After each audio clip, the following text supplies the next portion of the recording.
I never imagined I'd be the one to bring down Karen Matthews, the infamous HOA president of Whispering Pines. For 3 relentless years, she ruled our quiet neighborhood like a self-appointed dictator, armed with a clipboard and a smile that could curdle milk.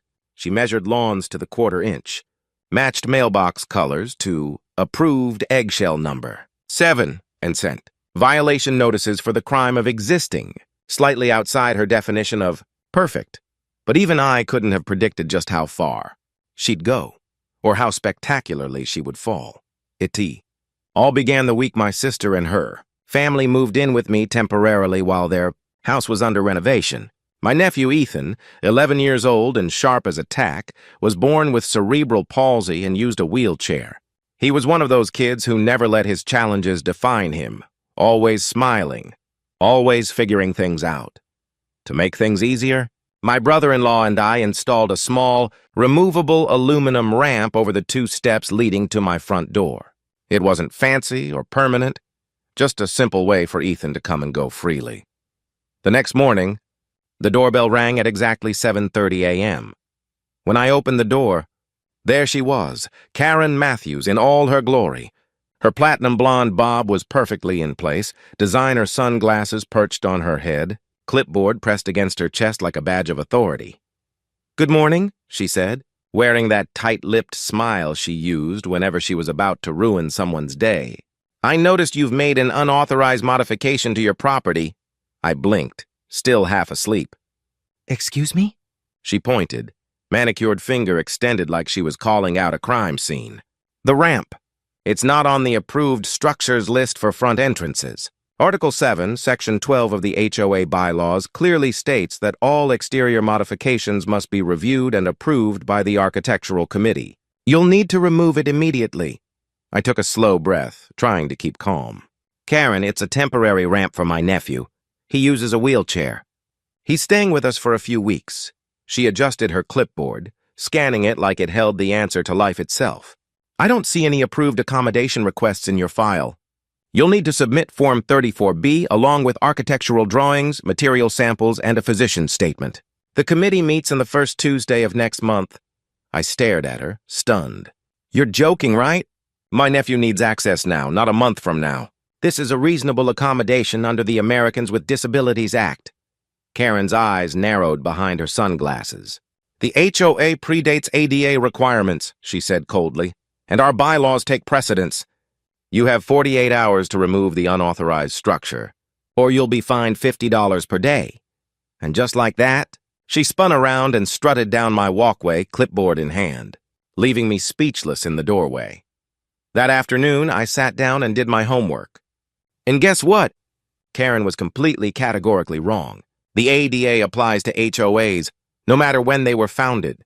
I printed out the relevant sections, highlighted them, and left the documents in her mailbox with a polite note explaining that the ramp would remain until my nephew moved out. I even added that I was happy to discuss it if she had questions.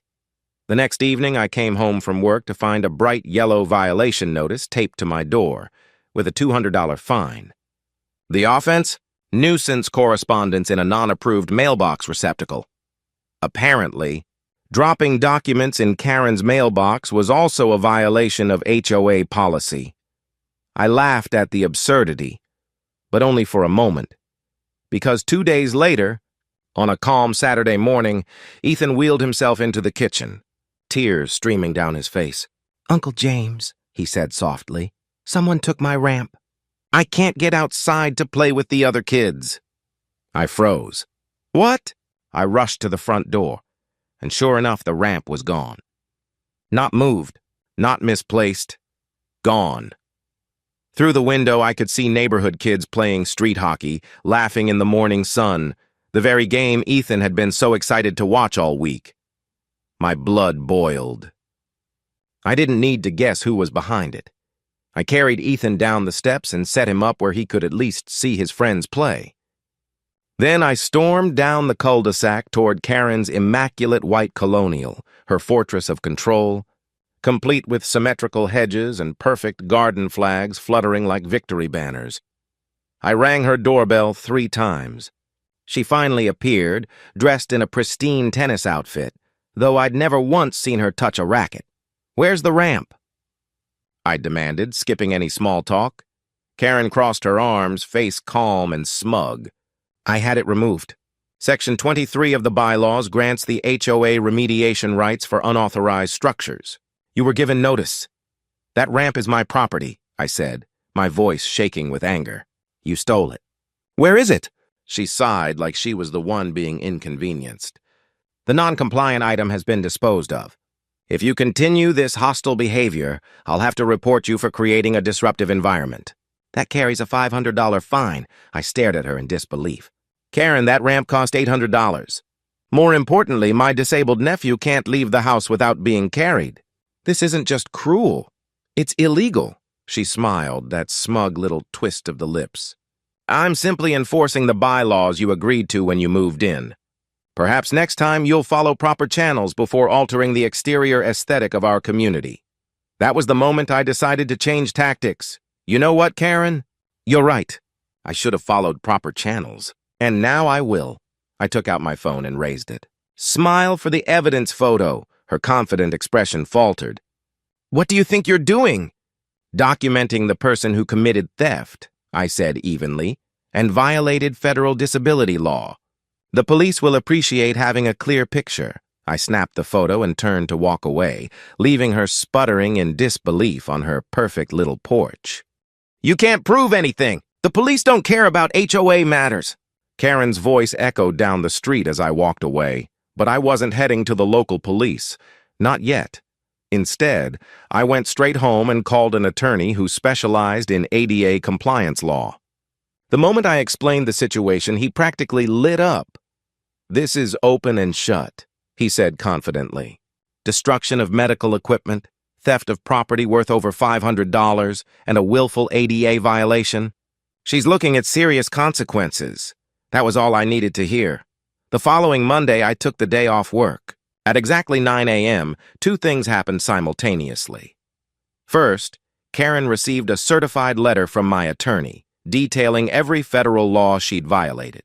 Second, I filed a formal police report for theft and destruction of medical equipment.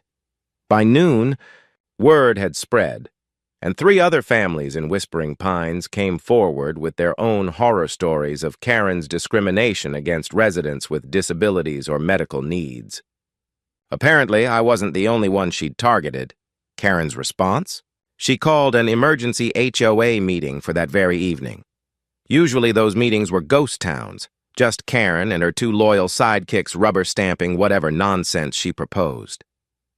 But that night, nearly every homeowner showed up, crowding the community center to the walls. Karen stood at the podium, red-faced and clutching her beloved stack of bylaws like a shield.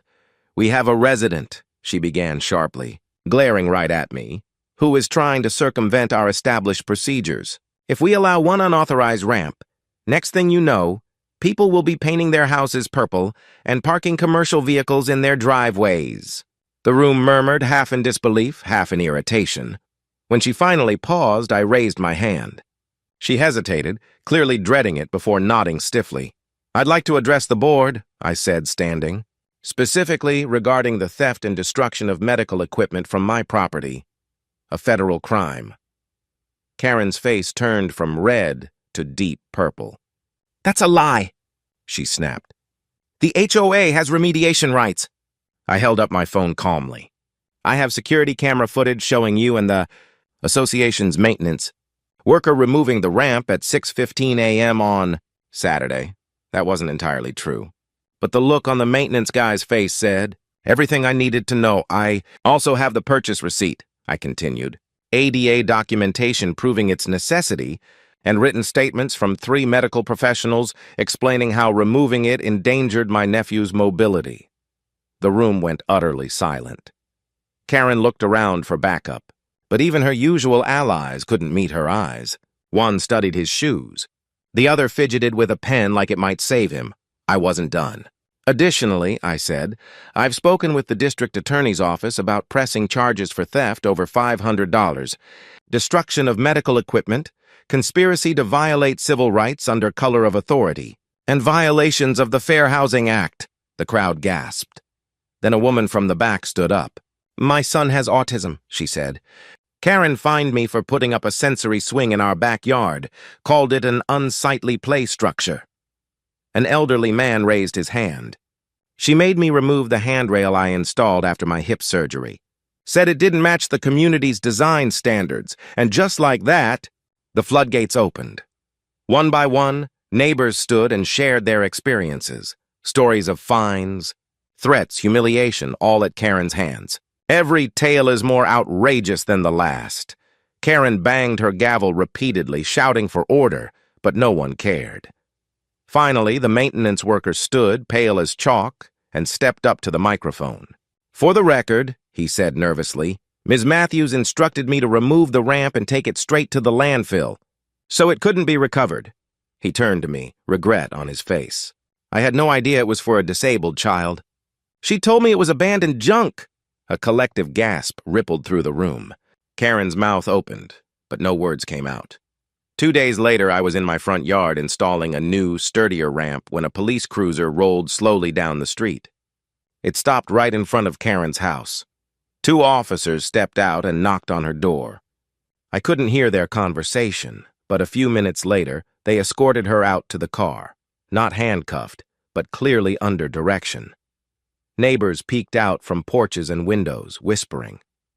Some even clapped quietly as the Queen of Whispering Pines was finally dethroned. That afternoon, I got a call from the district attorney's office. Karen had officially been charged with theft, destruction of medical equipment, and multiple ADA violations. Because she'd used her position as HOA president to commit those acts, the charges were enhanced. She was facing up to 3 years in prison and fines exceeding $100,000.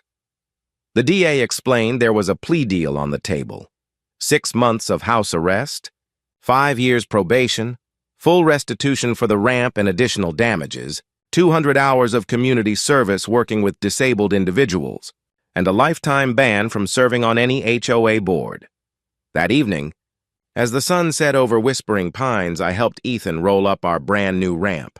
Sturdy, silver, and shining in the light, across the street, Karen pulled into her driveway. Her once perfect hair was frizzy, her designer outfit replaced with a rumpled pantsuit. She looked defeated. When she saw us, her face twisted with humiliation and anger. She slammed her car door and disappeared inside, only to reappear moments later holding a for sale sign. With a scowl, she stabbed it into her flawless lawn so hard I thought she might snap the stake in half. For a long moment, our eyes met across the street.